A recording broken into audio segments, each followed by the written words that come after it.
Hello and welcome to today's session. Today we are looking at cardiovascular drugs and the prodrugs for that matter. Guys, cardiovascular drugs, these are medications that are used to treat conditions related to cardiovascular system. Like hypertension, heart failure, arrhythmias, those are some of the examples of the conditions that we do treat using these drugs, okay? So we have diuretics, we have beta blockers, antiplatelet agents, calcium channel blockers, the statins. Guys, all these drugs, we are going to look at them and give the examples, their mode of actions, and then patient education to our clients. So to start, we'll be looking at the diuretics. So the diuretics, we want you to be able to identify the name of that class of the drug, identify the prototypical drug for that class, then explain the therapeutic and pharmacological classes, state the indications and the uses of that drug, describe the responsibility of the RN when administering the drug in particular, describe the side effects, and also facilitate education for that patient. At the end of the day, guys, we'll be telling you why diuretics are prohibited in sports. We'll also be sharing about what world anti-doping agents needs to do for us to ensure that there is fairness in sports. All right? Okay, so these drugs, the diuretic drugs, these are also referred to as water pills. Okay, they are the water pills, and they target the nephron. You know, the nephron is the basic functional unit of the kidney that is responsible for filtering blood, reabsorbing essential substances, excreting waste to regulate electrolyte balance, fluid volume, and blood pressure. So we have the glomerular filtrate, and in glomerular we have the filtration process. Okay, we refer to it as the glomerular filtration process. So blood enters the nephron through the glomerulars, so where we have small molecules like water, ions, waste products are filtered into the Bowman's capsule. Okay, so from the Bowman capsule, then we go now to the proximal convoluted tubule, the one that's abbreviated as the PCT. Okay, so at this point here, we normally have both reabsorption and excretion. So majority of the filtered water, glucose, amino acids, and electrolytes like sodium, chloride, and bicarbonates are reabsorbed here. Equally, substances like drugs, hydrogen ions, and organic acids are actively secreted into the tubule from this case. All right? So at this point, guys, we have to know that the proximal convoluted tubule, we have drugs like, for example, which one? The carbonic anhydrase inhibitors. A good example being the acetazolamide. Okay, they will target the carbonic anhydrase in this proximal convoluted tubule, and this inhibits bicarbonate reabsorption. They lead to increased excretion of the bicarb along with water. Okay, along with water for that case. Okay, guys, from the PCT, we go now to the loop of Henle. Okay, in this loop of Henle, we have the descending and the ascending. So when you look at the descending is normally permeable to water but not ions. So water is reabsorbed passively, concentrating the tubular fluid. While on the ascending loop or limb, this one is impermeable to water but allows for active transport of sodium, chloride, and potassium out of the tubule into the interstitium. Okay, so this segment is the major site of action for the loop diuretics. So loop diuretics like the furosemide, they will be targeting the sodium, potassium, chloride co-transporter in the thick ascending limb. This will inhibit sodium, chloride, potassium, reabsorption, leading to increased urine volume and electrolyte excretion. Okay, from the proximal we could, and the loop, then we can now have the DCT, the distal convoluted tube. Equally, here reabsorption and secretion do also happen at this part. So we have fine tuning of electrolyte balance that will be occurring, especially the sodium chloride and the calcium. Well, we'll also be having the hydrogen ions and potassium actively secreted into the tubule. So thiazides, like the hydrochlorothiazide, will be targeting the sodium chloride cotransporter in the distal convoluted tubule. And these inhibit sodium and chloride reabsorption, leading to increased excretion of sodium, chloride, potassium, and water. Next, we have the collecting duct. Okay, the collecting duct. This is where we are going to have water reabsorption and concentration of urine. Okay, and it occurs primarily due to the influence of a hormone produced by the posterior pituitary gland, the anti-diuretic hormone. Okay, so we have also hydrogen and potassium will be secreted, okay, also here. So that process will continue. Then we have the potassium sparing diuretics. Example, we have the spironolactone. Okay, the spironolactone normally targets the aldosterone receptor. This interferes with the sodium reabsorption and potassium secretion, resulting into increased potassium retention and decreased sodium reabsorption. Okay, guys, further, we also have the osmotic diuretics. This one, they normally act by just increasing the osmolarity of the tubular fluid. So when they increase the osmolarity of the tubular fluid, this will inhibit water reabsorption and now will promote diuresis. Okay, will promote diuresis. So those are some of the different groups of drugs that we are going to discuss. Okay, fine, guys. Let's start by looking at the loop diuretics. Loop diuretics. We have said that they act on the sodium potassium chloride cotransporter in the thick, short, ascending limb of the loop of the Henle's in the kidneys. Okay, so this will result into increased excretion of water along with sodium, chloride, potassium, and calcium. They primarily used to treat hypertension, edema, often due to congestive heart failure or chronic kidney disease. When you look at all the 5 groups of the diuretics, loop diuretics are the most powerful of all of them. Examples include furosemide, butanide, tominicide. You can see all of them have mides, except the etheric acid. Okay? Okay, guys. So the prototypical drug here is furosemide, also referred to as Lasix. Okay? The therapeutic class is antihypertensive. The pharmacological class is the biological target here, which is the loop, okay, especially the ascending thick, short limb, okay. So they are loop diuretics, available forms in injections, in oral, and in tablet form. They are indicated for acute pulmonary edema. We could also have the general edema for that case. Hypertension patients in all. Okay, it can be administered per oral just to prevent nocturia. You have to give it in the morning. Okay, so and then you give that second dose if ordered in the afternoon, just like 6 to 8 hours after the morning dose.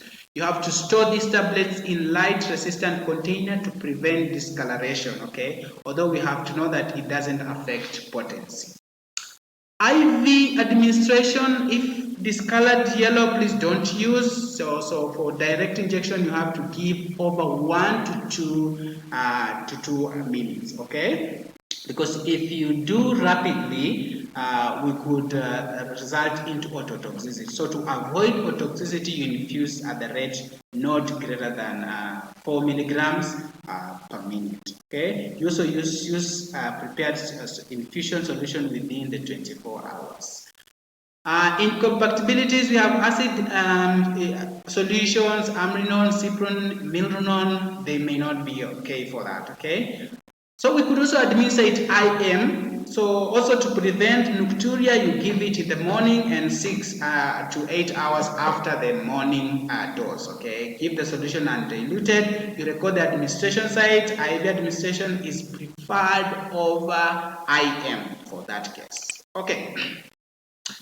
So, of course, we have already indicated that the action is that it normally affects the sodium, chloride, potassium, the proximal, and the distal, and the ascending. Okay, half-life is about 2 hours. Adverse effects could be then the CNS, the CV, the eye, ear, nostril, the GIT, okay, the musculoskeletal, metabolic, GU, all the parts are affected. Okay. In terms of drug interactions, of course, interactions starting with the drug to drug. If you are having aminoglycoside antibiotics or cistaplatin, it may increase the ototoxicity, so you have to use together cautiously. If you are using amphotericin B and corticosteroids, corticotropin, metazolones, they may increase the risk of hypokalemia. So you have to monitor potassium levels closely. If you are using antibiotics, it may decrease hypoglycemic effect, so you have to monitor the glucose. And if you are using antihypertensives, other antihypertensive, it may increase the risk of hypotension. So use together cautiously. You have to decrease antihypertensive dose if needed. What about if you're using cardiac glycosides like the digoxin and neurological blockers? It may increase toxicity of these drugs from furosemide-induced hypokalemia, so you have to monitor potassium levels. It also may increase excessive diuretic response if you are co-administering it with the chlorothiazides, causing serious electrolyte abnormalities. So you have to adjust the dosage carefully, monitor the patient closely for signs and symptoms of excessive diuretic response. Okay. Furthermore, if you're giving it with ethanic acid, it may increase the risk of toxicity, so you have to avoid using all of them at a go. And if you're using lithium, it may decrease lithium excretion, resulting into lithium toxicity, so you have to monitor lithium levels. For the NSAIDs, it may inhibit diuretic response. Okay. For phenytoin, it may decrease the effects of furosemide. For the propranolol, it may increase propranolol levels, so you have to monitor the patients closely. And for the salicylate toxicity may result, which include ototoxicity. And then the sulfate, it may reduce the diuretic and the antihypertensive effect. So you have to separate the dosage by 2 hours. Okay. So what about the interaction between the loop diuretics and herbs? Okay. Generally, the herbs, they increase the drug effect, so you have to discourage the use together. The blackberry may worsen hypertension, so discourage the use, the co-use. And also the licorice may cause unexpected rapid potassium loss. You have to discourage this. What about the interaction between the loop diuretics and food? So any food may decrease furosemide levels, so don't give it with food. Okay. What about the sun? For the lifestyle, it may increase risk for photosensitivity reaction, so you advise the patient to avoid excessive sunlight. Okay. Generally, loop diuretics may increase cholesterol, triglyceride, glucose, the blood urea nitrogen, creatinine, liver enzymes, and uric acid. They may decrease calcium, magnesium, potassium, and sodium levels, and may decrease the HB, the hemoglobin level, the granulocytes, platelets, and white blood counts. It's contraindicated in patients who are hypersensitive to this drug, okay, and with those with anuria. You have to use cautiously in patients with hepatic cirrhosis and those with allergic to sulfonamides, okay, sulfonamide, because they also have some sulfur component in them, okay. So drug may cause tinnitus and reversible or irreversible hearing loss, so ototoxicity is associated with rapid injection, so you have to inject it slowly over time. So drug may exacerbate and activate systemic lupus erythematosus. Premature infants may be at increased risk for persistent ductus arteriosus with furosemide treatment during the first weeks. This drug is not dialysable, so overdose signs and symptoms will include dehydration, blood volume reduction, hypertension, and electrolyte imbalance. In pregnancy, lactation, and reproduction, there are no well-controlled studies during pregnancy. This drug, they normally cross the placental barrier, so use during pregnancy if the benefit justifies fetal risk. Okay. Drug may also increase birth weight, so you monitor fetal growth. Drug appears in human milk, so avoid use during breastfeeding. So what is the nurse interventions? You're supposed to monitor weight, BP, pulse rate routinely, and long-term use. It's a box warning drug. That is, the drug is a potent diuretic and can cause severe diuresis with water, electrolyte depletion. You have to monitor the patient closely and adjust the dose carefully. If oliguria or azotemia develops or increases, drug may need to be stopped. You have to monitor this drug input and output and electrolyte, BNU, and carbon dioxide levels frequently. You have to watch for the signs of hypokalemia, such as the muscle weakness and the cramps.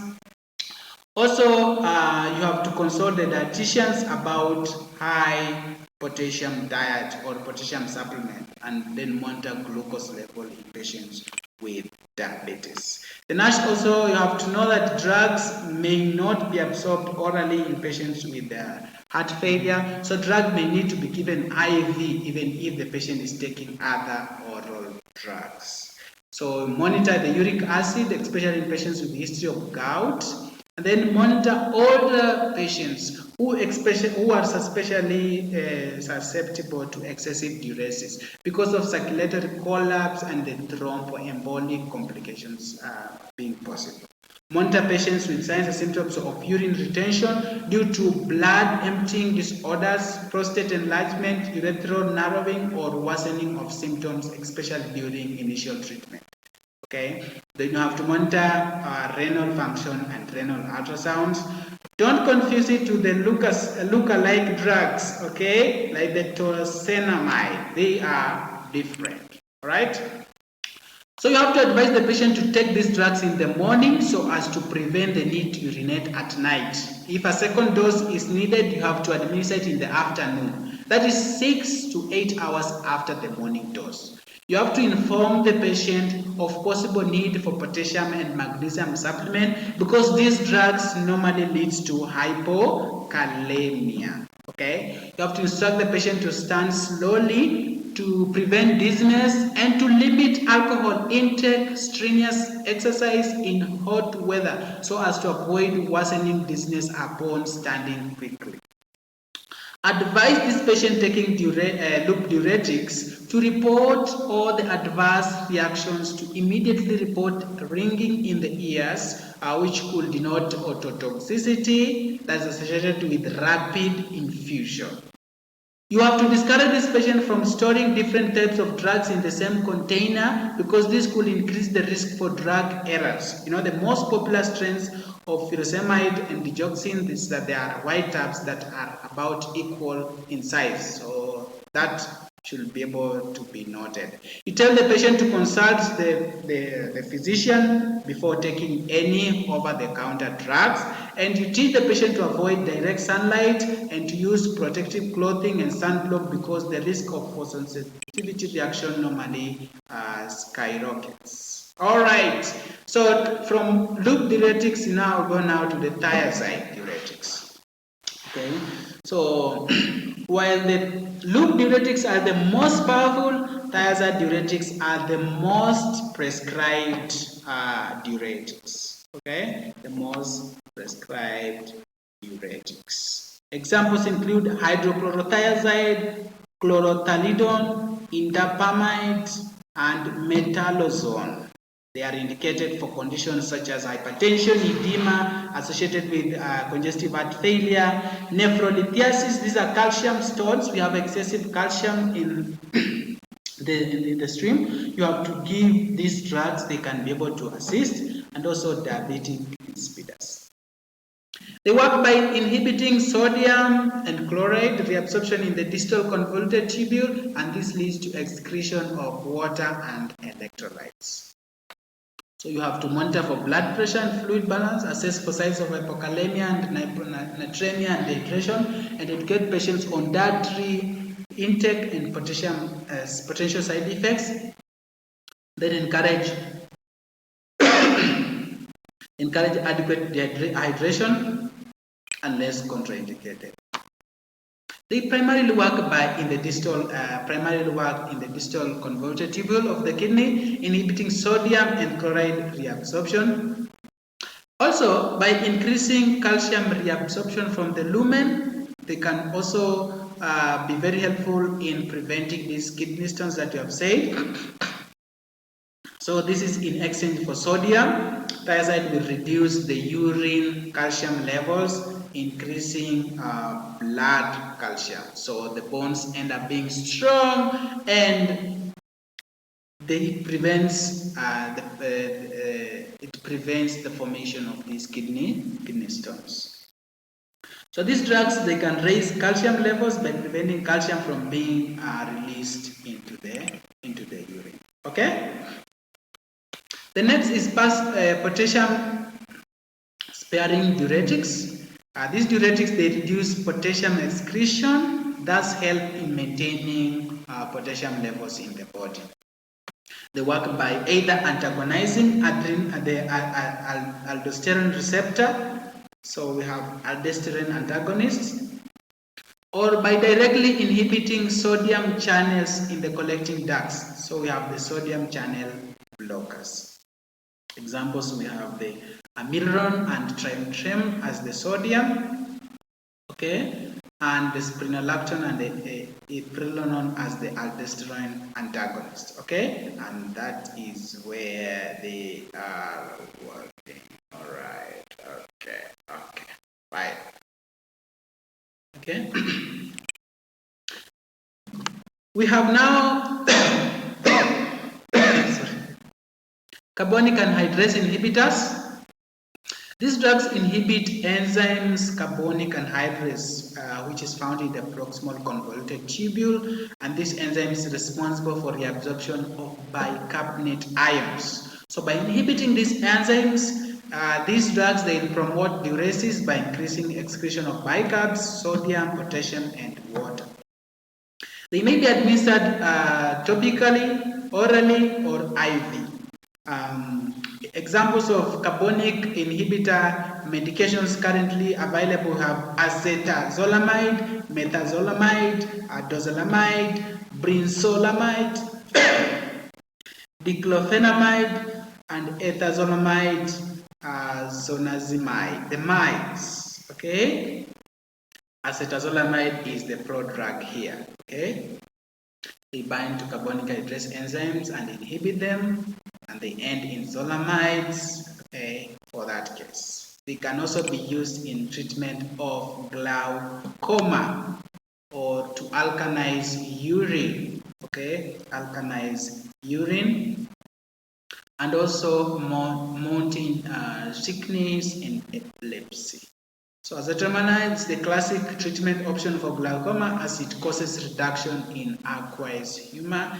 It's also useful in treating altitude sickness because of its underlying mechanism of action. This medication works to excrete bicarbs. Doing so, it alkalizes the urine as there is greater bicarbonate in the urine. Okay.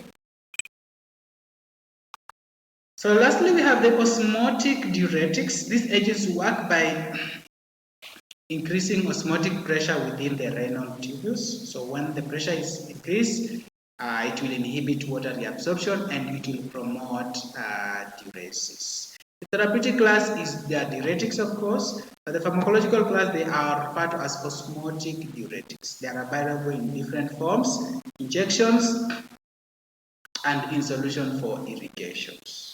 Okay, they normally increase osmotic pressure within of the glomerular filtrate, and when that is increased, this will inhibit tubular reabsorption of water and electrolytes. So drug elevates plasma osmolarity and increases urine output. It's indicated for to be used in reducing intraocular pressure, reducing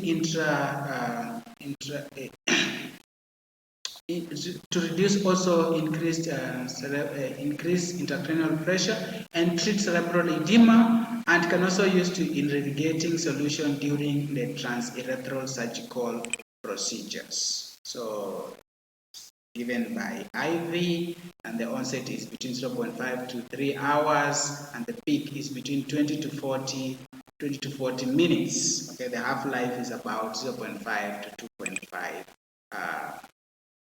hours, right? So mannitol is the prodrug here.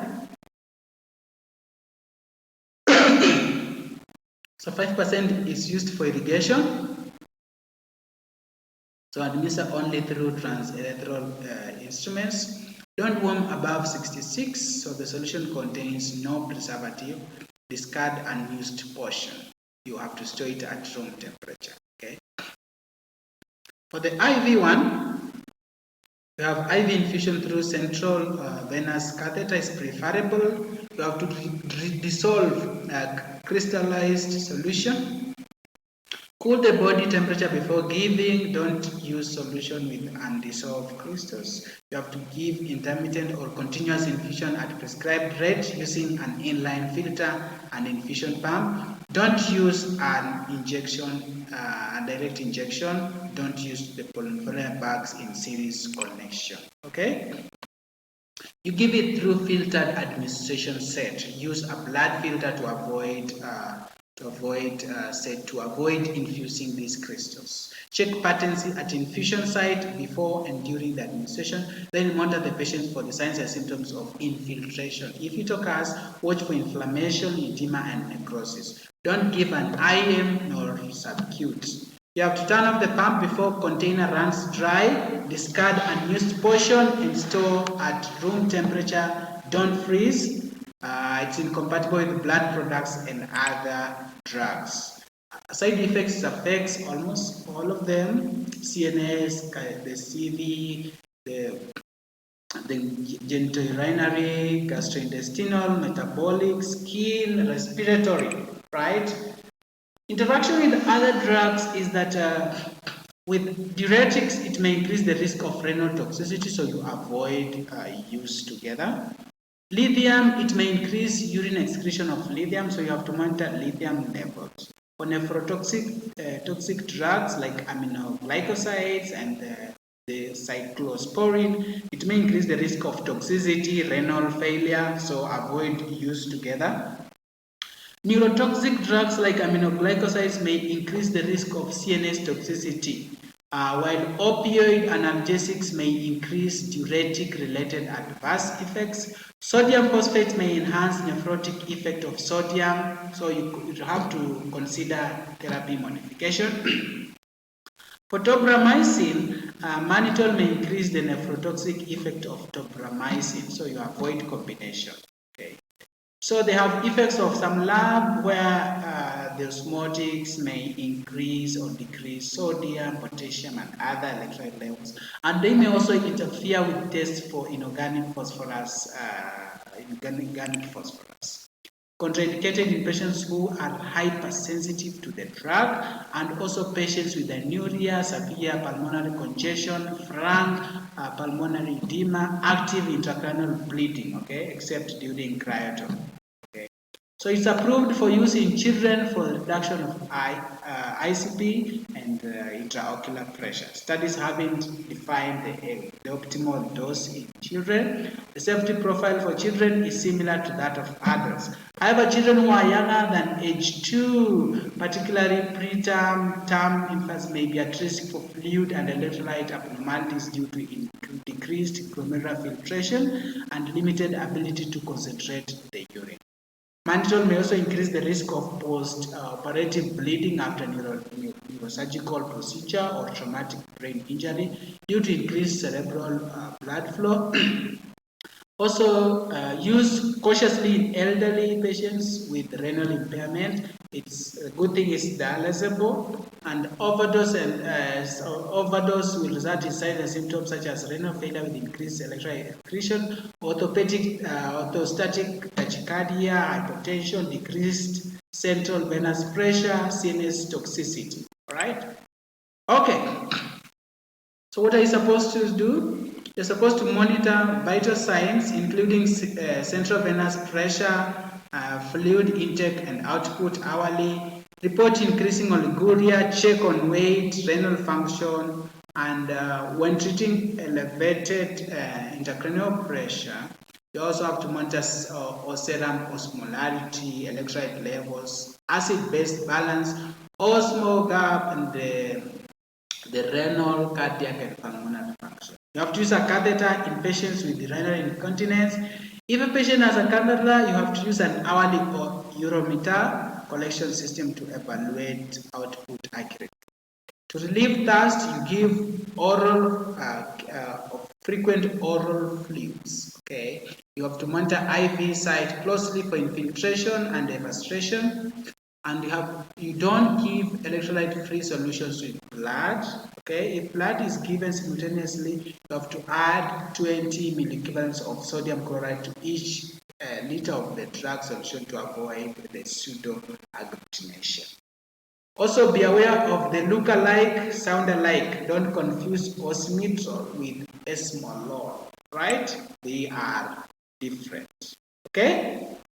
Okay guys, so those are the diuretics, and we are saying that diuretics, they are banned, they are prohibited in sports because they are used to mask the presence of other prohibited substances by diluting urine and decreasing the concentration of drugs that might be detected in doping.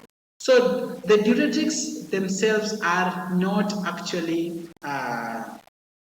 prohibited per se, but they are under that category because of what they do. They mask the presence of other prohibited substances, so we are not able to detect those substances. Okay, so these drugs will increase urine production and can also lead to dehydration, which is an unwanted side effect for the health of the glands. Okay, so we have to confer temporary of course, when you have dehydration, it may confer some temporary advantage to the weight class sports, okay, by helping the athletes make the weight. Okay, but that should not be allowed. Okay, additionally, diuretics can also alter electrolyte balance, potentially causing health risks such as dehydration that you have mentioned, electrolyte imbalances, and cardiac arrhythmias. So for us to protect the health of the participants, these drugs have been banned by the World Anti-Doping Agency. So their use can also be a concern in endurance sports due to the risk of dehydration and impaired performance. But overall, diuretics have been banned, and the main reason is that World Health, World Anti-Doping Agency argues that this will maintain fairness in competition, and it will protect athletes' health and uphold integrity in sports. However, there have been some arguments about lifting the ban on these diuretics in sports, and proponents are arguing that not all diuretics enhance performance, Some athletes may actually require them for legit medical reasons unrelated to doping. So allowing careful monitored use under medical supervision could ensure that athletes with medical conditions such as hypertension and edema can compete safely without facing unfair penalties and stigmatization. So moreover, the ban's enforcement can be challenging and may result in false positive or unintended consequences for athletes using diuretics for legitimate reasons. So by lifting this ban, but maintaining strict regulations and monitoring, athletes' health needs can be met while also still upholding the integrity of sports. Remember, this approach could strike a balance between the fairness, athletes' well-being, and the prevention of the doping practices. Thank you so much.